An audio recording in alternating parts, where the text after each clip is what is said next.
السلام علیکم ورحمۃ اللہ وبرکاتہ۔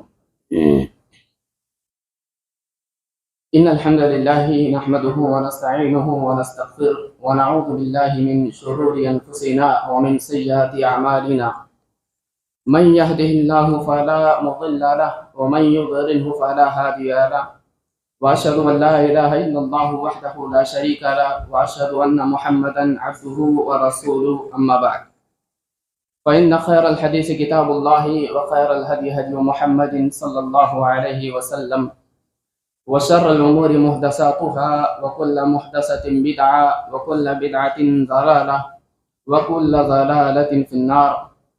فأعوذ بالله من الشيطان الرجيم. بسم الله الرحمن الرحيم. ومن الناس من يعبد الله على حرف فإن أصابه خير اطمأن به وَإِنْ أَصَابَتْهُ فِتْنَةٌ انقلب على وجهه خسر الدنيا والآخرة ذلك هو الخسران المبين. تمام قسم کی تعریف، توصیف، کبریائی، بڑائی، حمد و ثنا اللہ وحدہ لا شریک، خالق کائنات، مالک ارض و سماوات کے لیے ہیں، اور لاکھوں کروڑوں درود و سلام ہوں اس ہستی مقدس پہ جن کا نام نامی اسم گرامی محمد اکرم صلی اللہ علیہ وآلہ آلہ واصحابہ وبارک وسلم ہے۔ وہ ذات مقدسہ مبارکہ مطہرہ کہ اللہ تبارک و تعالی نے جنہیں ہم تمام انسانوں کی رہنمائی کے لیے، رہبری کے لیے، ہدایت کے لیے اس دنیا کے اندر مبعوث فرمایا۔ محترم دینی و ملی بھائیوں، نوجوان ساتھیوں، بزرگوں، پردانشین مائیں اور بہنیں، قبل اس کے کہ میں اپنے موضوع کی وضاحت کروں اور جو آیت کریمہ میں نے آپ کے سامنے تلاوت کی ہے، پڑھی ہے، وہ سورہ حج کی ایک آیت کریمہ ہے۔ انشاءاللہ ہماری گفتگو کا محور اسی آیت کریمہ کے ارد گرد ہوگا، اور اسی آیت کریمہ کے روشنی میں ہم کچھ باتیں سمجھیں گے، سیکھیں گے، سنیں گے، جانیں گے۔ سب سے پہلے میں ذمہ داران مساجد کا اور جو ٹرسٹیان ہیں اس مسجد کے، مسجد مدرسہ المعاد الاسلامی سلفی کمپاؤنڈ کے، میں تہہ دل سے ان کا شکر گزار ہوں۔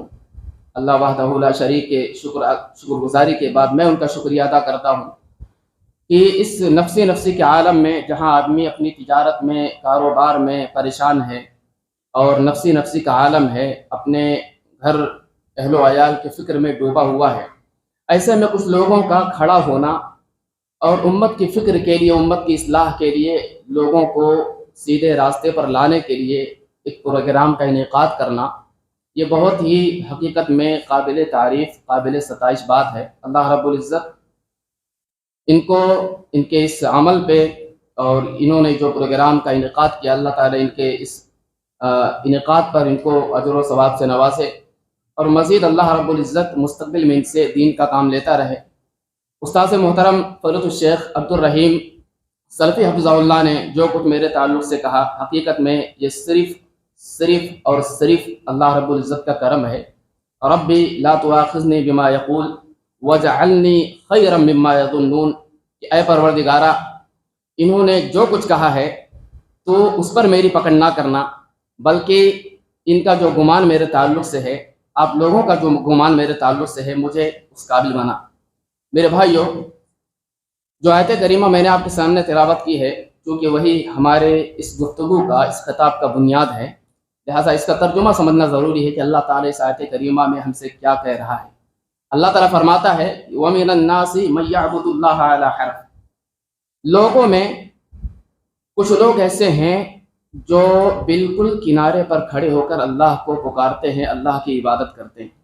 کیونکہ میرا موضوع ہے دین پر عمل کرنے کی 3 بڑی غلطیاں، یعنی دین پر جو لوگ عمل کر رہے ہیں، ایک تو دین پر عمل نہیں کرنے والے ہیں، ایک طبقہ تو وہ ہے، ایک طبقہ وہ ہے جو دین پر عمل کر رہا ہے لیکن غلط طریقے سے عمل کر رہا ہے۔ اللہ تعالیٰ فرماتا ہے کہ لوگوں میں کچھ لوگ ایسے ہیں جو بالکل کنارے پر کھڑے ہو کر، ایگزٹ ڈور پر کھڑے ہو کر اسلام پر عمل کرتے ہیں، دین پر عمل کرتے ہیں، اللہ کی عبادت کرتے ہیں۔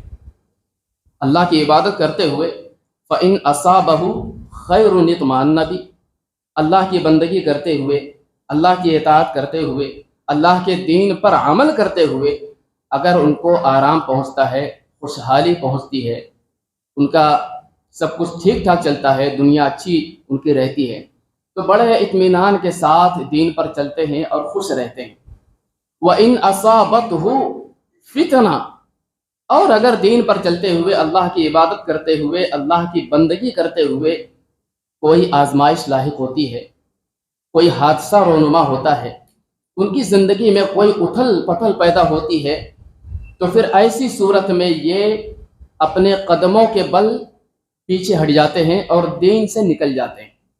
میرے بھائیوں، اس آیت کریمہ کے اندر اللہ تعالیٰ ہم میں سے کچھ ایسے لوگوں کا تذکرہ کر رہا ہے تو دین پر جن کے عمل کا طریقہ یہ ہوتا ہے کہ وہ دین پر عمل کریں، اللہ کی عبادت کریں، اللہ کی بندگی کریں، تو ان کی دنیا بننی چاہیے۔ دنیا اگر بنتی ہے، دین پر عمل کرتے ہوئے اگر نفع ہوتا ہے تو دین بڑا اچھا ہے، اور اگر دین پر عمل کرتے ہوئے، اللہ کی عبادت کرتے ہوئے، اللہ کی بندگی کرتے ہوئے اگر نفع نہیں ہوتا ہے تو یہ دین اچھا نہیں۔ جیسا قرآن مجید میں اللہ تعالیٰ فرماتا ہے کہ یہ لوگ قدم کے بل پیچھے ہٹ جاتے ہیں، یہ کھڑے ہو کر دیکھتے ہیں، بالکل کنارے پر کھڑے ہو کر دیکھتے ہیں کہ دین پر عمل کرنے سے ہمارا نفع نقصان ہوگا۔ دین پر اس وجہ سے عمل نہیں کرتے کہ اللہ کا حکم ہے، دین پر اس وجہ سے عمل نہیں کرتے کہ یہی دین اللہ رب العزت کے نزدیک قابل قبول ہے، دین پر عمل اس وجہ سے نہیں کرتے ہیں کہ یہی دین نجات کا ذریعہ ہے، دین پر اس وجہ سے عمل کرتے اور کھڑے ہو کے یہ دیکھتے ہیں، انتظار کرتے ہیں کہ عمل کرنے سے ہمارا فائدہ ہوتا ہے کہ نقصان ہوتا ہے۔ دین پر میرے بھائیو یاد رکھیے کہ شریعت اسلام ہم کو اور آپ کو یہ سکھاتی ہے مسلمانوں کو کہ یہ دین جو تمہارا دین ہے، جس دین پر تم چل رہے ہو، جس دین پر تم عمل کر رہے ہو، یہ دین سچا دین ہے، اس وجہ سے ہے کہ اس کے سچے ہونے کی کتاب و سنت کے اندر دلیل موجود ہے۔ یہ دین سب سے اچھا دین ہے اس وجہ سے ہے کہ اس کے اچھا ہونے کی کتاب و سنت کے اندر دلیل موجود ہے۔ قرآن کہتا ہے، نبی کا فرمان کہتا ہے کہ یہی دین اچھا ہے، یہی دین تمہارے نجات کا ذریعہ بنے گا، اسی دین پر عمل کر کے تم اللہ کی جنت کو حاصل کر سکتے ہو، اس وجہ سے ہم دین پر عمل کرتے ہیں۔ دین کا معیار یہ نہیں ہے کہ آپ کو نفع نقصان پہنچتا ہے، نفع پہنچتا ہے کہ نقصان پہنچتا ہے، لہٰذا نفع پہنچتا ہے تو دین بڑا اچھا ہے۔ دین کے اچھے ہونے یا خراب ہونے کا معیار بنیاد یہ نہیں ہے کہ دین پر چلنے سے آپ کا نفع ہوتا ہے کہ نقصان ہوتا ہے۔ دراصل اس آیت کریمہ کا پس منظر یہ ہے، شان نزول جس کو ہم تفسیر کی زبان میں کہتے ہیں، وہ یہ ہے کہ عرب کے کچھ دیہاتی یہ ایمان لائے، اور ایمان لانے کے بعد انہوں نے ہجرت کی، اپنا مکہ وطن چھوڑا اور ہجرت کر کے مدینہ چلے گئے۔ تو وہاں جانے کے بعد جب تک ان کا کاروبار اچھا چلتا رہا، ان کا بزنس سیٹل رہا، ان کے جانوروں کی پیدائش ہوتی رہی، بچوں کی کثرت ہوتی رہی، تو یہ کہتے تھے کہ دین بڑا اچھا ہے، اس پر عمل کرنے سے دیکھو ہم کو کتنا فائدہ ہوتا ہے، ہم کو کتنا بینیفٹ ہو رہا ہے۔ لیکن جیسے ان کو نقصان پہنچنا شروع ہوا، یہ آزمائے گئے، ان کے جانوروں کی کثرت میں، پیدائش میں کمی ہو گئی، ان کی اولاد میں کمی ہو گئی، تو یہ فوراً اپنے چہرے کے بل، قدم کے بل پلٹ گئے۔ اسی وجہ سے اللہ نے کہا کہ یہ لوگ پلٹ جاتے ہیں، جب ان کا نقصان ہوتا ہے تو یہ پلٹ جاتے ہیں۔ مطلب یہ ہے کہ انہوں نے اللہ کے دین کو اس وجہ سے قبول نہیں کیا ہے کہ یہ دین نجات کا ذریعہ ہے، اس دین کو اپنانے کے بعد آخرت میں ہم کو نجات ملے گی، اللہ کی جنت ملے گی۔ یہ دنیا کے لیے دین پہ عمل کرتے ہیں، اسی وجہ سے دنیا کا جب نقصان ہوا تو پلٹ گئے۔ اللہ تعالیٰ کہتا ہے خسرت دنیا والآخرہ، کہ ایسے لوگ نہ تو دنیا کے ہوں گے نہ دین کے ہوں گے۔ جسے ہمارے ایک مثال کہی جاتی ہے، نہ خدا ہی میلا نہ وصال صنم، تو دین سے بھی ہاتھ گوائیں گے اور دنیا سے بھی ہاتھ گوائیں گے، آخرت سے بھی محروم ہوں گے اور دنیا سے بھی محروم ہوں گے۔ قرآن کہتا ہے کم از کم دنیا کے ہو جاتے تو دنیا تو مل جاتی، یا آخرت کے ہو جاتے تو آخرت تو مل جاتی۔ لیکن یہ جو بیچ میں کھڑے ہو کر ڈھاما ڈال ہو کر جو اللہ کی عبادت کرتے ہو، دین پہ چلتے ہو، یاد رکھو اس کا تم کو نقصان بھگتنا پڑے گا میرے بھائیوں۔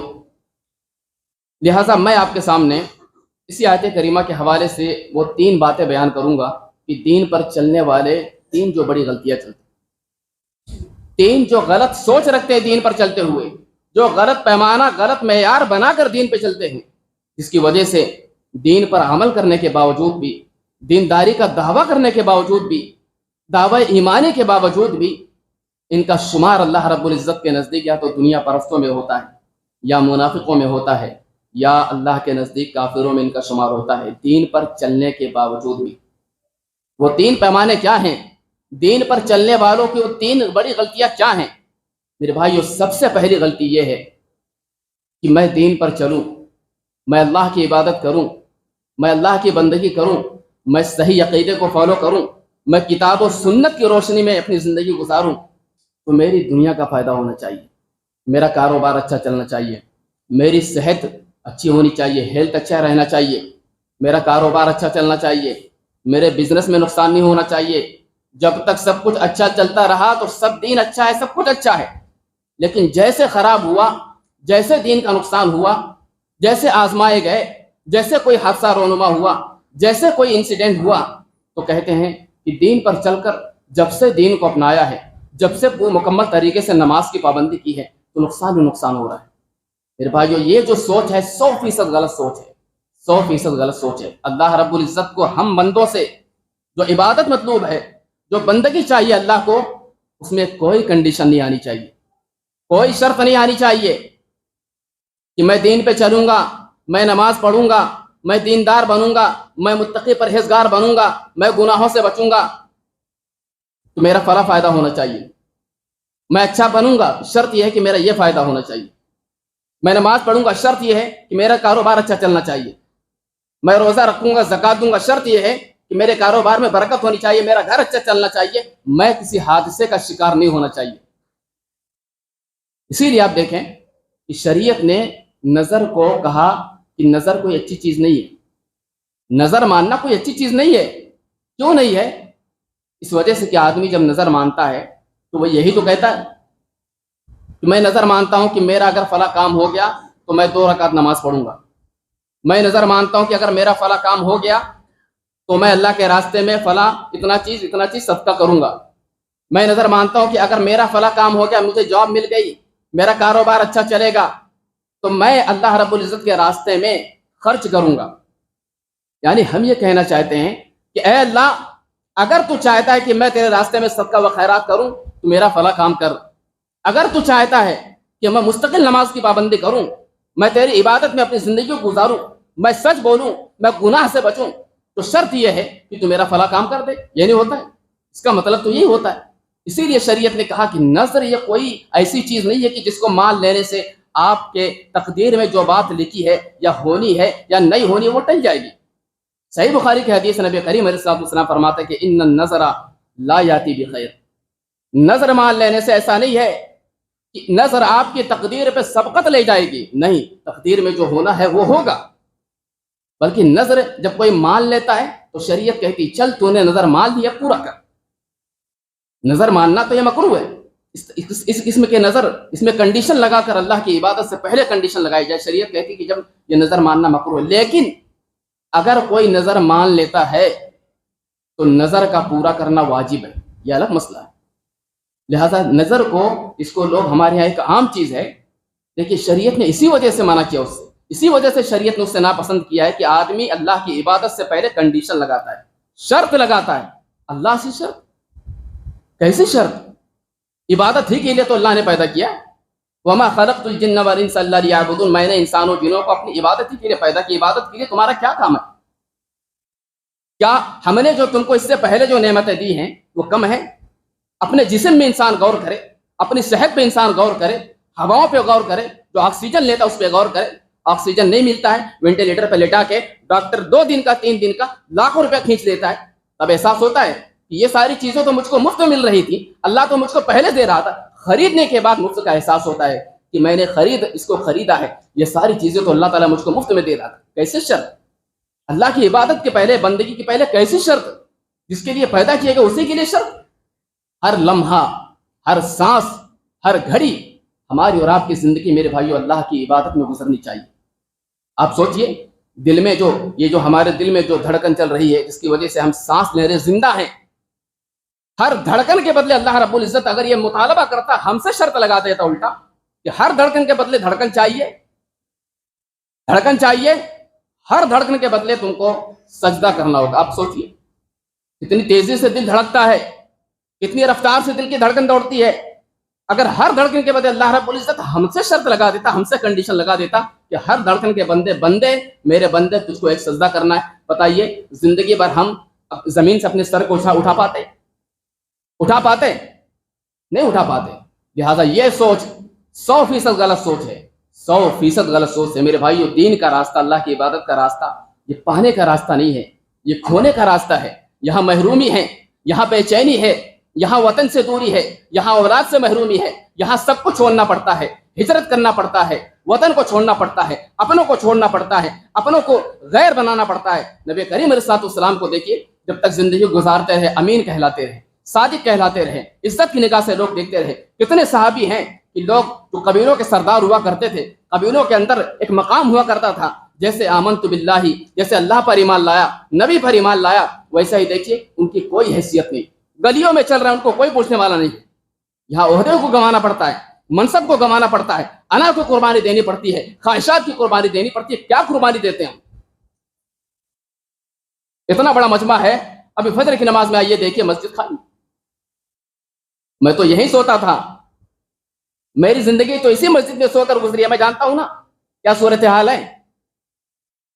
4-5 لوگ بیچارے جو علماء ہیں وہی ایک طبقہ, 2-4 لوگ باہر سے آ جاتے ہیں. کیا قربانی دیتے ہیں اللہ کے دین کے لیے؟ پھر کیا مطالبہ کرتے ہیں؟ کس قربانی کی بنیاد پہ ہمارے الا ان نصر اللہ قریب یہ صدائیں ہمارے لیے کیوں نہیں آتی ہیں؟ متى نصر اللہ, یہ ہم کس منہ سے کہہ پائیں گے کہ اللہ کی مدد کب آئے گی؟ اس منہ سے کہ جب اللہ کا مؤذن مسجد میں پکار رہا ہو کہ آؤ کامیابی کی طرف, آؤ نماز کی طرف, ہم اپنے گرم بستروں میں پڑے ہوئے ہیں, ہم اٹھتے نہیں ہیں. یہ ہم سب کی کوتاہی ہے میرے بھائیوں. یہاں خواہشات کی قربانی دینی پڑتی ہے, سب کچھ گوا کر جان جیسی قربانی, جان جیسی قیمتی چیز کون گواتا ہے بھائی؟ کون گواتا ہے جان؟ یہ سب کچھ گوانے کے بعد بھی کہنا پڑتا ہے کہ جان دی ہوئی اسی کی تھی. حق تو یہ ہے کہ حق عطا نہ ہوا. دین کا راستہ کھونے کا راستہ ہے, یہاں پانے سے زیادہ کھونا پڑتا ہے, یہاں پانے سے زیادہ کھونے کا حوصلہ لے کے چلنا پڑتا ہے. آپ دیکھیے, میں ہجرت کی بات کر رہا تھا نا, بدو کی بات کر رہا تھا. ایک طرف ان کو دیکھیے, ایک طرف دیکھیے کہ حضرت ابوبکر صدیق ہیں, اللہ کے نبی صلی اللہ علیہ وسلم کے بڑے بڑے صحابی ہیں. انہوں نے بھی ہجرت کی, ہجرت کرنے کے بعد بیمار پڑ گئے, موسم راس نہیں آیا مدینے کا, بیمار پڑ گئے. نبی کریم علیہ الصلوۃ والسلام بیمار پڑ گئے, ابوبکر بیمار پڑ گئے, عمر بیمار پڑ گئے, بہت سارے صحابہ بیمار پڑ گئے. حضرت ابوبکر صدیق رضی اللہ تعالیٰ عنہ اتنا بیمار پڑ گئے, مدینہ ان کو راس نہیں آ رہا تھا, بار بار مکہ کھٹک رہی تھی. حضرت عائشہ صدیقہ رضی اللہ عنہا نے نبی کریم علیہ الصلوۃ والسلام سے اجازت مانگی کہ اللہ کے نبی صلی اللہ علیہ وسلم, میرے والد محترم ابوبکر بیمار ہیں, بہت سخت بیمار ہیں, مجھے عیادت کی اجازت دے دیجیے. اللہ کے نبی صلی اللہ علیہ وسلم نے کہا جاؤ عائشہ جاؤ, ابوبکر کی عیادت کرو, اس کی بیمار پرسی کرو. اللہ کے نبی صلی اللہ علیہ وسلم کو پتا تھا کہ صحابہ شیطان یہ وسوسہ ڈال رہا ہے, شیطان یہ وسوسہ ڈال رہا ہے کہ دیکھو تم کیا پہلے کیسے تھے. جسے ہمارے یہاں ہوتا ہے نا کہ کوئی آدمی اگر کفر سے اسلام کی طرف آیا ہے, کوئی آدمی اگر کسی برائی کے اندر ملوث تھا اس کو چھوڑ دیا, کوئی آدمی اگر بدعتی تھا بدعت سے نکل گیا, تو شیطان جب کوئی حادثہ ہوتا ہے تو شیطان ورگلاتا ہے, بہکاتا ہے, وسوسہ ڈالتا ہے دماغ کے اندر. عبداللہ بن عباس رضی اللہ عنہ میں اسی آیت کریمہ کی تفسیر میں کہتے ہیں کہ یہ شیطان کا بہت بڑا ہتھ کنڈا وسوسہ ہے. آج فلسطین کا مسئلہ ہو رہا ہے, اور اس طریقے سے کتنے نہ جانے کتنے مسئلے ہوتے ہیں. ایسے وقت میں دنیا مذاق اڑاتی ہے کہ تم تو کہتے پھرتے ہو کہ تمہارا دین سب سے سچا دین ہے, تم جس معبود کی عبادت کرتے ہو بڑا طاقتور ہے, کہاں مدد آتی ہے تمہاری؟ کیوں تم بے چین ہو؟ کیوں تم کو مارا جا رہا ہے؟ کیوں تم کو کاٹا جا رہا ہے؟ کیوں تم کو پیسا جا رہا ہے؟ ہم نے تو دین اس وجہ سے قبول نہیں کیا تھا, ہم نے تو دین کو سچ اس وجہ سے کہا تھا کہ اس کے سچا ہونے کی دلیل ہے.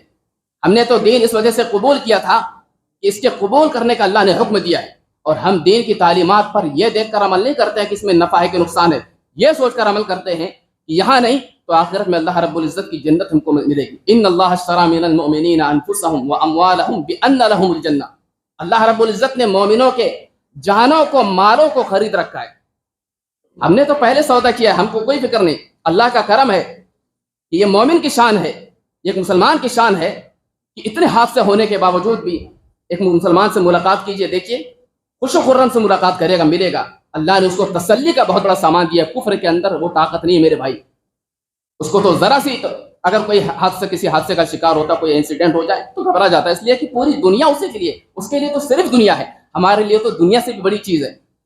وَالْآخِرَةُ خَيْرٌ وَأَبْقَىٰ, آخرت تو ہمیشہ باقی رہنے والی ہے. كُلُّ مَنْ عَلَيْهَا فَانٍ, یہاں کی ہر چیز فنا ہو جانے والی ہے. کاروبار فنا ہو جانے والا ہے, ہر چیز کو زوال ہے, صحت کو زوال ہے, مال کو زوال ہے. ہم تو امید لگائے ہوئے اس دنیا میں بیٹھے ہیں, اس زندگی میں بیٹھے ہیں جو زندگی کبھی ختم نہیں ہونے والی ہے, جو کامیابی کبھی ختم نہیں ہونے والی ہے, جو نعمتیں کبھی ختم ہونے والی نہیں ہیں. حضرت عائشہ صدیقہ رضی اللہ عنہا گئیں, ابو بکر کے پاس گئیں. سوچئے کہ کتنی شدید, کتنی شدت میں اور کتنے بیماری کی حالت میں تھے کہ ان کی زبان سے انہوں نے, جب حضرت عائشہ نے پوچھا ابو جان میرے والد محترم کیسے ہیں آپ, تو کہا کل مصبح کل امرئ مصبح فی اہلہ. عائشہ, ہر آدمی اپنے گھروں میں اپنے اہل و عیال میں خوش ہے, مست ہے, مگن ہے. والموت ادنا من شراک نالہ, مگر اے عائشہ یہ کوئی نہیں جانتا ہے کہ موت اس کے جوتے کے تسمے سے بھی زیادہ اس سے قریب ہے. یعنی سوچئے کہ حضرت ابوبکر صدیق رضی اللہ تعالی عنہ کا بیماری کی حالت میں, ایک شکر گزار بندے کا بیماری کی حالت میں یہ کہنا, یہ کتنی بڑی بات ہو سکتی ہے. یہ اشارہ ہے کہ ابوبکر صدیق رضی اللہ عنہ بیمار تھے.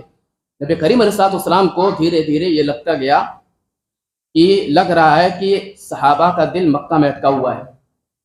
اللہ کے نبی نے دعا کی, اللہ کے نبی نے دعا کی, اللہ سے 3 دعائیں کی کہ اللہ تعالیٰ تو میرے صحابہ کے لیے مکہ کے, مدینہ کے اس موسم کو خوشگوار بنا دے, بیماری سے نجات دے دے. اللہ تعالیٰ تو مدینہ کے مد میں, یعنی مدینہ مد جو پیمانہ ہوتا ہے اس میں تو برکت ڈال دے. اور اے اللہ تو ان کے دلوں کو مکہ سے پھیر کر مدینہ کی طرف پھیر دے. یہی ان کی جگہ ہے, یہی ان کو اب زندگی گزارنا ہے, تو ان کے دل کے اندر یہ بات بیٹھا دے. تو میرے بھائیوں, اس روئے زمین پر انبیاء آئے, ان کو بھی آزمایا گیا, ان کو تو چیر دیا گیا. ایسے کتنے نبی قتل کر دیا گیا, آرے سے چیر دیا گیا, پورے گوشت, جسم کے گوشت کو نکال کر صرف ہڈیوں کو چھوڑ دیا گیا. اس روئے زمین پر انبیاء علیہ السلام کے بعد اللہ کے سب سے چہیتے بندے, اللہ کے سب سے وفادار بندے, جن کو دنیا صحابہ کہتی ہے, جن کے دلوں کے تقوی کو اللہ رب العزت نے دنیا میں آزمایا, اور ان کو اللہ نے سرٹیفکیٹ دے دیا اپنی رضا کی, سند رضا سے اللہ نے رواز دیا کہ لو اولئک الذین امتحن اللہ قلوبہم للتقوی, یہ میرے وہ صحابہ ہیں کہ جن کے دلوں کو تقوی کو اللہ رب العزت نے آزما لیا ہے, اور کہہ دیا کہ جاؤ تمہاری مغفرت ہو گئی, تمہارے لیے بڑے اجر عظیم کا وعدہ ہے. یہ صحابہ, ان کی زندگی کو آپ پڑھیے, دیکھیے ابو بکر کا واقعہ میں نے بتایا, ایسے بڑے صحابہ ہیں. ایک صہیب رومی رضی اللہ عنہ ہیں, ان کا واقعہ دیکھیے, ان کا قصہ دیکھیے. صہیب رومی بڑے مالدار, بڑے پراپرٹی بنائے مکہ کے اندر, بڑی جائیداد اکٹھا کی, بڑا پیسہ کمایا, کاروبار سیٹل کر لیا تھا مکہ کے اندر. ایمان لائے, اور ایمان لانے کے بعد ہجرت کا ارادہ کیا, ہجرت کے لیے نکل پڑے. جب نکلے تو راستے میں مشرکین نے گھیر لیا, محاصرہ کر لیا, اور کہا صہیب کہاں کا ارادہ ہے؟ کہا ہجرت کر کے مدینہ جا رہا ہوں. کہا ٹھیک ہے جاؤ, بڑے شوق سے جاؤ, کوئی مسئلہ نہیں ہے, لیکن اے صہیب تم نے مکہ کے اندر جو کچھ بنایا ہے, سرزمین مکہ میں رہ کر تم نے جو پراپرٹی, جو جائیداد, جو کچھ تم نے بنایا ہے, یاد رکھو ہم تم کو اس میں سے ایک تنکا لے جانے نہیں دیں گے. تم ہجرت کرنا چاہتے ہو, مکہ چھوڑ کر مدینہ جانا چاہتے ہو, محمد کے پاس جانا چاہتے ہو, محمد کے صحابہ کے پاس جانا چاہتے ہو, جاؤ, بڑے شوق سے جاؤ, ہم تم کو نہیں روکیں گے. لیکن یاد رکھو کہ ہم تم کو یہاں سے ایک تنکا لے جانے نہیں دیں گے. مکہ میں جو کچھ کمایا مکہ میں چھوڑو, جاؤ خالی ہاتھ. کہا ٹھیک ہے, کوئی مسئلہ نہیں. چلے گئے. نبی کریم علیہ السلام کو جب پتا چلا, بتایا گیا کہ اللہ کے رسول وسلم آپ کا ایک دیوانہ, آپ کا ایک صحابی صہیب نام ہے, اس کی داستان یہ ہے. میں جب صہیب رومی کے بارے میں ایک نقطہ میرے ذہن میں یہ آیا جب میں پڑھ رہا تھا کہ وہ پہنچے اور گمنام ہو گئے. نبی کو بتایا گیا, تب پتا چلا کہ کوئی اتنا بڑا صحابی صہیب رومی نامی ہے, جس کی داستان ایسی ہے کہ مکہ کے اندر سب کو چھوڑ کے آ گیا ہے, میرے لیے, میرے دین کے لیے, اللہ کے لیے, اللہ کے دین کے لیے سب کو چھوڑ کے آ گیا ہے. آج ہماری صورتحال کیا ہے؟ ہماری صورتحال یہ ہے کہ اگر کسی مجمع میں اور کسی کارکردگی میں اگر ہمارا نام نہ آئے، ہم کو کوئی یاد نہ کرے، تو ہم کو بڑی تکلیف ہو جاتی ہے کہ ہم کو پکارا نہیں گیا، ہمارا نام نہیں لیا گیا۔ نام سے کیا ہوتا ہے؟ کیا ہوتا ہے نام سے؟ اصل تو کام ہے میرے بھائی۔ میں ہمیشہ یہ بات کہتا ہوں، یہ جو لگا ہوا ہے، اس کو لگا کر، اس کو بیٹھا کر کوئی ایسا آدمی ہوگا جو پیچھے بیٹھا ہوگا۔ اصل کارنامہ تو اس کا کارنامہ ہے، نام سے کیا ہوتا ہے؟ قرآن مجید میں اللہ رب العزت نے انبیاء علیہ الصلوۃ والسلام کا ذکر کیا ہے، جتنے انبیاء کا ذکر کیا اتنے نبی آئے ہیں۔ جتنے نبیوں کا قرآن میں اللہ نے ذکر کیا، بتائیے، ہاں نہ بولیے کہ اتنے ہی نبی آئے ہیں صرف؟ ہاں، صرف اتنے نبی آئے جتنا کا ذکر ہے؟ نہیں، اور نبی بھی آئے ہیں۔ وَرُسُلًا لَمْ نَقْصُصْهُمْ عَلَيْكَ، اے محمد صلی اللہ علیہ وسلم، یہ جتنوں کے نام ہم نے بتائے ہیں، ان سے اور بھی کئی اور دوسرے بھی رسول ہیں، نبی ہیں، ان کا قصہ ہم نے آپ کے اوپر ذکر نہیں کیا۔ کیا مطلب ہوا؟ اللہ پر نبوت و رسالت کی اتنی بڑی ذمہ داری، نام نہیں لیا گیا، اتنا بڑا کام کیا، دعوت کے میدان میں اتنی مشقتیں برداشت کی، نام نہیں لیا گیا، تو کیا مطلب انہوں نے کام نہیں کیا؟ انہوں نے کچھ نہیں کیا؟ صہیب رومی کے بارے میں نبی کو پتہ چلتا ہے، بتایا جاتا ہے کہ آپ کا ایک صحابی ایسا ہے، اللہ کے نبی صلی اللہ علیہ وسلم حضرت صہیب رومی سے ملاقات کرتے ہیں۔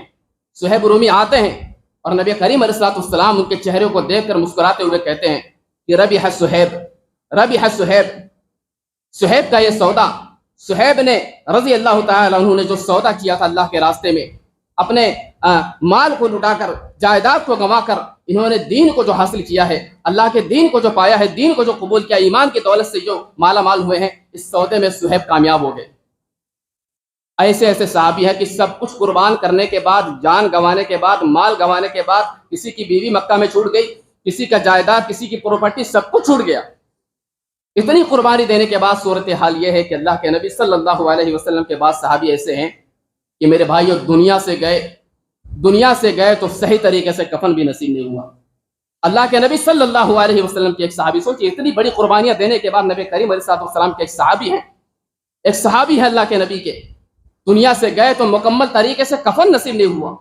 نبی کریم علیہ السلام نے کہا، جب کفن ڈھانپ رہے ہیں، کفن اڑا رہے ہیں، تو چہرے کو ڈھانک رہے ہیں تو پیر کھل جاتا ہے، پیر کو ڈھانکتے ہیں تو چہرہ کھل جاتا ہے۔ اللہ کے نبی صلی اللہ علیہ وسلم نے کہا ایسا کرو کہ سر کو ڈھانپ دو اور پیر پہ گھاس ڈال دو۔ اتنا کچھ گنوانے کے بعد کیا پایا؟ یہ راستہ میرے بھائیوں، یہ کھونے کا راستہ، یہاں پانے سے یہاں محرومیاں بھی ہوں گی، آپ گنوائیں گے، آپ کے ساتھ حادثات بھی ہوں گے، لیکن اس بنیاد پر آپ طے نہیں کر سکتے کہ یہ دین اچھا ہے کہ برا ہے۔ سمجھ رہے ہیں؟ یہ جو غلطی ہے، یہ جو سوچ ہے، یہ وہ طریقہ ہے دین پر عمل کرنے کا جس کی وجہ سے اللہ رب العزت نے ہم سے پہلے کی قوموں کو عذاب دیا اللہ رب العزت نے ہم سے پہلے کی قوموں کو، اسی وجہ سے کہ وہ دین پر عمل کرتے تھے، اپنے مطلب کے لیے، اپنے فائدے کے لیے عمل کرتے تھے۔ اللہ رب العزت نے ان کو دنیا ہی کے اندر عذاب سے دوچار کر دیا۔ آج دیکھیے قرآن مجید، اللہ ایک مثال آپ دیکھ لیجئے کہ دین کو کس طریقے سے ہم لوگ اپنے مطلب کے لیے استعمال کر رہے ہیں، اپنے فائدے کے لیے استعمال کر رہے ہیں۔ دین کے چہرے کو اپنے مطلب کے لیے ہر آدمی نوچ رہا ہے، اپنے فائدے کے لیے۔ قرآن مجید اللہ رب العزت کی ہدایت کی کتاب ہے، ہدایت کی کتاب ہے، جس کا مقصد یہ ہے، یہ الگ بات ہے بائی ڈیفالٹ اس کو پڑھنے سے بہت سارے فائدے ہیں، اس کی تلاوت سے ثواب بھی ہے، برکت بھی ہے، رحمت بھی ہے۔ اس کا مقصد یہ ہے کہ آپ اس کو پڑھو، سمجھو اور ہدایت حاصل کرو۔ آج کتنے لوگ ہیں جو قرآن کو ہدایت کے غرض سے پڑھتے ہیں؟ کتنے لوگ ہیں جو قرآن کو ہدایت کے غرض سے پڑھتے ہیں، ہدایت کے ارادے سے پڑھتے ہیں کہ اس کو پڑھنے کے بعد ہماری زندگی میں ہدایت آ جائے۔ پڑھا تو اس وجہ سے جاتا ہے کہ ہماری زندگی مال آ جائے، کوئی پڑھتا ہے کہ ہمارے گھر میں برکت آ جائے، کوئی اس وجہ سے پڑھتا ہے کہ ہمارا کاروبار اچھا ہو جائے، کوئی اس وجہ سے اپنے بچوں کو، اپنی بچیوں کو پڑھاتا ہے کہ جب ان کے نکاح کا رشتہ آئے گا، ان کا رشتہ آئے گا تو ہم دھڑلے کے ساتھ کیا پڑھیں گے کہ ہماری بچی نے قرآن بھی 2 بار ختم کیا، 3 بار ختم کیا ہے۔ ہر آدمی دین پر، تو یہ دین پر چلنے کا پہلا غلط طریقہ میرے بھائیوں، جس کی وجہ سے اللہ رب العزت ہم کو اور آپ کو حقیقی معنوں محروم کر دیتا ہے۔ یہ اللہ رب العزت کی سنت ہے، اللہ کا قانون ہے کہ اللہ تعالیٰ اپنے بندوں کو پہلے آزماتا ہے، پہلے دیکھتا ہے کہ میرا بندہ دین پر چلتے ہوئے کتنا کھونے کا جذبہ لے کر چلتا ہے۔ اس کے بعد جب بندہ کامیاب ہو جاتا ہے، جب آزمائش پر ثابت قدم ہو جاتا ہے، تو اللہ رب العزت آخرت سے پہلے دنیا ہی میں اس کو نوازتا ہے۔ ایک بستی کے بارے میں قرآن مجید میں اللہ نے فرمایا کہ وَلَوْ أَنَّ أَهْلَ الْقُرَىٰ آمَنُوا وَاتَّقَوْا لَفَتَحْنَا عَلَيْهِمْ بَرَكَاتٍ مِّنَ السَّمَاءِ وَالْأَرْضِ۔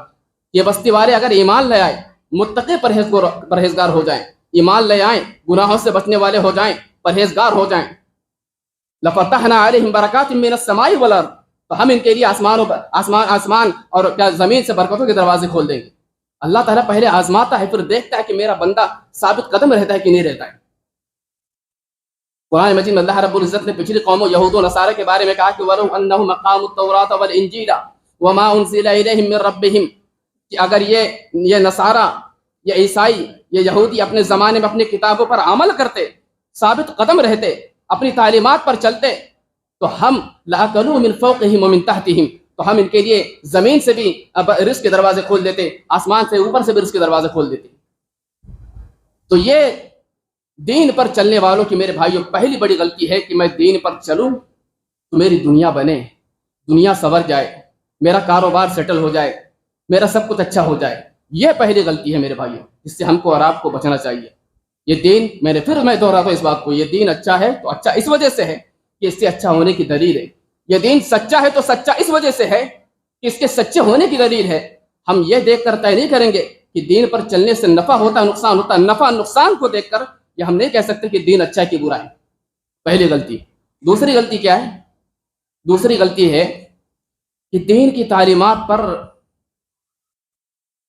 آدھا ادھورا عمل کرنا، ناقص طریقے سے عمل کرنا۔ دین کی وہ باتیں، وہ تعلیم جو ہمارے خواہشات نفس کے موافق ہوں، ہمارے کمفرٹیبل زون میں آتی ہوں، جس کو سہولت سے ہم کر سکتے ہوں، جس کو کرنے میں ہم کو نقصان نہ ہو، اس پہ عمل کرنا۔ اور جو تعلیمات ہمارے کمفرٹ زون سے باہر ہیں، ہماری سہولیات سے باہر ہیں، 4 وقت کی نماز آسانی سے پڑھ سکتے ہیں، فجر نہیں پڑھ سکتے تو فجر کو چھوڑ دیا۔ مسجد میں نماز پڑھ رہے ہیں، مولوی صاحب کی رہنمائی میں نماز کی پابندی کر رہے ہیں، مسجد میں دینداری ہے، لیکن کاروبار میں، بزنس میں مولوی صاحب کی ضرورت نہیں ہے۔ بزنس میں کسی عالم کی رہنمائی کی ضرورت، بزنس تو ہم خود کر لیں گے مولوی صاحب، ہم تو کئی سالوں سے کرتے ہیں، ہم کو تجربہ ہے۔ مسجد میں نماز کے مسائل بتائیے اور دیگر مسائل بتائیے، نمازی رہوں گا میں، لیکن باہر میری پہچان شناخت یہ ہے کہ مارکیٹ میں میری کوئی ویلو نہیں، میں جس کا لیتا اس کا دیتا نہیں ہوں، مارکیٹ میں جھوٹ بولتا ہوں، مارکیٹ میں میری شناخت پہچان یہ ہے کہ میں دھوکہ دیتا ہوں۔ تو یہ آدھا ادھورا دین پہ عمل ہے۔ قرآن ہم کو کیا تعلیم دیتا ہے؟ یا ایھا الذین آمنوا ادخلوا فی السلم کافہ ولا تتبعوا خطوات الشیطان، کہ اے ایمان والو، اسلام کے اندر دین پر مکمل طریقے سے عمل کرو، آدھے ادھورے دین پر عمل نہ کرو۔ میرے بھائیوں، یہ جو اسلام ہے یہ کیا ہے؟ دین مکمل ہے، کس اعتبار سے مکمل ہے؟ ہر اعتبار سے مکمل ہے۔ یہاں آپ کو ہر چیز ملے گی، یہاں آپ کو تہذیب ملے گی، کلچر ملے گا، عقیدہ ملے گا، کتاب و سنت کی تعلیم ملے گی، کاروبار کیسا کرنا وہ بھی آپ کو ملے گا، گھر میں کیسے بیوی کے ساتھ رہنا، بیڈ روم میں رہنا ہے، اور اقتدار پر کیسے اقتدار کی کرسی پر بیٹھ کر کیسے آپ کو حکومت کرنی ہے، سیاست کرنی ہے، وہ بھی آپ کو ملے گی۔ گھر سے لے کر، بیڈ روم سے لے کر اقتدار کی کرسی، سیاست کی کرسی پر بیٹھ کر آپ کو کیسے حکومت کرنی ہے، کیسے اپنی رعایا کا دیکھ بھال کرنا ہے، کیسے اپنی ذمہ داری کو ادا کرنا ہے، ساری کی ساری تعلیمات موجود ہیں، سب موجود ہے۔ یاد رکھیے، یہ جو آدھا ادھورا دین پر عمل کرنا ہے، یہ اللہ رب العزت نے اس پر پچھلی قوموں کو وعید سنائی، یہودیوں کو وعید سنائی۔ یہودی بڑے چالاک تھے، اللہ رب العزت نے ان کو حکم دیا تو ان کو حکم دیا گیا تھا کہ کوئی یہودی کسی یہودی کو بے گھر نہ کرے، اپنے شہر سے نہ نکالے، قتل نہ کرے۔ لیکن کیا کرتے یہودی، جب ان کی اپنی دشمنی کسی یہودی سے ہو جاتی تھی تو کسی دوسرے سے مل کے یہودی کو قتل کر دیتے، یعنی ایک یہودی کو قتل کر دیتا اپنے مطلب کے لیے، جبکہ تعلیم یہ تھی کہ قتل نہ کرے، نکالے مت اپنے شہر سے، لیکن اپنی دشمنی میں آ کر وہ قتل کر دیتے، اس تعلیم کو نظر انداز کر دیتے۔ لیکن جب کوئی یہودی قید ہوتا، اپنا کوئی قید ہو جاتا، جیل میں چلے جاتا، تو اس کو جا کر چھڑاتے تھے، اس کو چھڑاتے تو اللہ رب العزت نے ان کو کہا کہ وَإِن يَأْتُوكُمْ أُسَارَىٰ تُفَادُوهُمْ وَهُوَ مُحَرَّمٌ عَلَيْكُمْ إِخْرَاجُهُمْ، کہ تم بڑے چالاک ہو، بڑے چالاک ہو، تم کو تو یہ بھی، تم بڑے چالاک ہو، آ کر ہم کو یہ دکھاتے ہو کہ دیکھو اس میں لکھا ہوا ہے، کتاب میں لکھا ہوا ہے کہ یہودی کو کیا ہے، فدیہ دے کر رہائی کر دو، اس کو قید میں نہ رکھو۔ یعنی تم رہائی کے بارے میں تو جانتے ہو کہ کسی یہودی کو قید نہیں کیا جا سکتا، رہائی کے بارے میں تو تم دکھا رہے ہو کہ دیکھو لکھا ہوا ہے، لیکن یہ بھی تو لکھا ہوا ہے کہ کوئی یہودی کسی یہودی کو قتل نہ کرے۔ افتؤمنون ببعض الکتاب وتکفرون ببعض، تم بڑے چالاک بنتے پھرتے ہو، جو باتیں تمہارے اپنے سہولت کے لیے ہیں، تمہارے خواہشات نفس کے موافق ہیں، جو تعلیمات اس پر عمل کرتے ہو، اور جو تمہارے خواہشات نفس کے اگین جاتی ہیں، خلاف ہوتی ہے، اس کو چھوڑ دیتے ہو۔ فما جزاء من يفعل ذلك منكم الا خزي في الحیات الدنیا، اللہ رب العزت نے ان کو وہی سنائی، یہ جو تمہارا رویہ ہے اللہ کی کتاب پر، اپنی تعلیمات پر آدھا ادھورا عمل کرنے کا جو تمہارا طریقہ ہے، اس کی وجہ سے اللہ رب العزت آخرت سے پہلے دنیا میں تم کو رسوا کر دے گا، دنیا میں رسوا کر دے گا، ذلت اور رسوائی سے تم کو دوچار کر دے گا۔ یہ میرے بھائیوں، یہ دوسرا جو غلط طریقہ ہے کہ جو دین کی جو تعلیمات ہمارے کمفرٹ زون میں آئے، ہماری سہولت میں آئے، ہمارے مزے میں آئے، جس سے ہم کو فائدہ پہنچے اس کو اپنا لو، اور جس سے دیکھیں کہ جس پر چلنے سے ہم کو سچ بولنا پڑے گا، جس پر چلنے سے ہمارا نقصان ہو جائے گا، اگر یہاں جھوٹ نہیں بولا تو اتنا فلاں چیز کا نقصان ہو جائے گا، تو وہاں نظر انداز کر دیا۔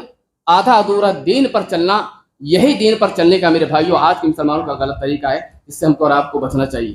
ایک تیسرا طریقہ یہ ہے، غلط طریقہ دین پر چلنے والوں کا، اور وہ یہ ہے کہ ہم نماز پڑھیں گے، روزہ رکھیں گے، سب کچھ کریں گے، لیکن اصول قانون یہ انسانوں کا بنایا ہوا مانیں گے، ہم شریعت کا قانون نہیں مانیں گے، قانون تو ہم مانیں گے انسانوں کا۔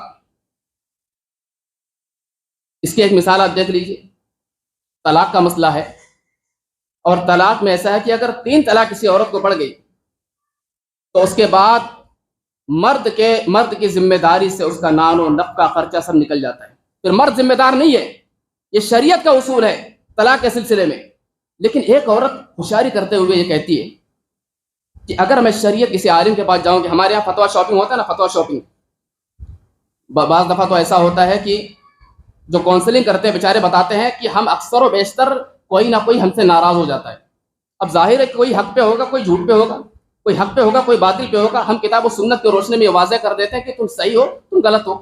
اب جس کو ہم غلط کہتے ہیں وہ ہمارا دشمن ہو جاتا ہے، اور پھر وہ کہیں اور جاتا ہے، پھر فلاں کے بجائے تو فتویٰ شاپنگ کرتا ہے، ادھر سے فتویٰ لے لو، ادھر اگر اپنے من کا مل گیا تو ادھر لے لو، ادھر سے لے لو، ادھر سے لے لو، تو فتویٰ شاپنگ کرتے ہیں کچھ لوگ۔ اب یہ عورت سوچتی ہے کہ شریعت کے روشنی میں اگر کسی عالم دین کے پاس جا کر اپنے مسئلے کو میں رکھتی ہوں تو میرا تو نقصان ہو جائے گا، تو شرعی اصول کے روشنی میں، شرعی قاعدہ کی روشنی میں تو نان و نفقہ سے محروم ہو جاؤں گی۔ لیکن میں اگر انسان کے قانون کی طرف، میرا مطلب کورٹ کچہری، کسی وکیل کو پکڑ کر اگر میں کورٹ کچہری تک پہنچ جاتی ہوں، جیسا ہمارے یہاں ہوا، اور دیکھیے اس کا نتیجہ کیا ہے، ایک عورت اتنی بڑی فائل جمع کر کے پہنچ گئی، آج اس کا خمیازہ سب کو یہ الگ بات ہے کہ ہمارے اپنے مسلک کے مطابق ہے، لیکن ہوا نا، یہ مسلط ہوئی نا یہ چیز، اب وہ پہنچ جائے کورٹ کچہری پہ، اب کورٹ کچہری میں اس کا فائدہ ہو جائے گا کہ کورٹ سے یہ بات، کورٹ کے قانون کے اعتبار سے یہ ہو جائے گا کہ آپ کو اس کے اخراجات اور نام نفقہ کی ذمہ داری ادا کرنی پڑے گی۔ اب دیکھیے اس کا وہاں فائدہ تھا، وہاں چلی گئی، اور اس نے شریعت کے قانون کو، دین کے قانون کو نظر انداز کر دیا۔ ایسے بہت ساری مثالیں ہیں۔ آپ کہیں گے کہ مولوی صاحب ہم تو ایسی بہت ساری چیزیں ہیں، شریعت کے قانون ہے جس کو ہم لاگو نہیں کر سکتے۔ کون کہتا ہے آپ سے؟ ہم بھی اس بات کو سمجھتے ہیں، آپ بھی سمجھتے ہیں، لیکن میرے بھائیوں ایسے بہت سارے فیملی کے مسائل ہیں، بہت سارے اپنے پرسنل لاز ہیں کہ جس کو ہم کسی چہار دیواری کے اندر بیٹھ کر کسی عالم دین کو بیٹھا کر اگر ہم اس مسئلے کو، جائیداد کے مسئلے ہیں، وراثت کے مسئلے ہیں، پراپرٹی کے مسئلے ہیں، اور بہت سارے ایسے مسائل ہیں کہ اگر ہم اس کو ایک عالم دین کو چہار دیواری کے اندر بیٹھا کر شریعت کی روشنی میں اس کو حل کریں تو ہمارا مسئلہ آسانی سے حل ہو سکتا ہے، ہم کو کسی کو پریشان کرنے کی ضرورت ہی نہیں ہو سکتی۔ کتنی زندگیاں تباہ ہوتی ہے، شوہر کہتا ہے مجھ کو طلاق دو، میں تم کو شوہر طلاق نہیں دیتا ڈر کی وجہ سے، بیوی خلا نہیں مانگ رہی ہے لالچ میں۔ قرآن کہتا ہے، یہ منافقوں کے بارے میں کہتا ہے کہ منافقوں کا رویہ تھا، اللہ کے نبی کے زمانے میں منافقوں کا رویہ تھا کہ جب وہ دیکھتے کہ اللہ کے نبی کے پاس فیصلہ کروانے جائیں گے تو ہمارا نقصان ہو جائے گا، تو کہتے تھے نہیں ہم قانون محمدی کو نہیں مانیں گے، ہم قانون محمدی کو نہیں مانیں گے، ہم فلاں جگہ جائیں گے، ہم توریت پر جا کر عمل کریں گے، اس کی تعلیم کے حساب سے اپنے مسئلے کو حل کریں گے۔ اور جب اللہ کے نبی صلی اللہ علیہ وسلم کے قانون بتائے ہوئے قانون کے مطابق ان کو چلنے پر فائدہ ہوتا تو فوراً پہنچ جاتے۔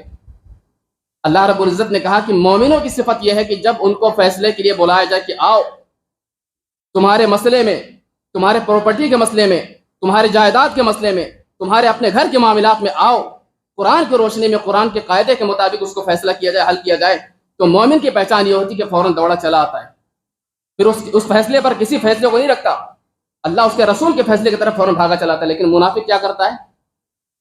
منافق سنتا ہے اور نظر انداز کر دیتا ہے۔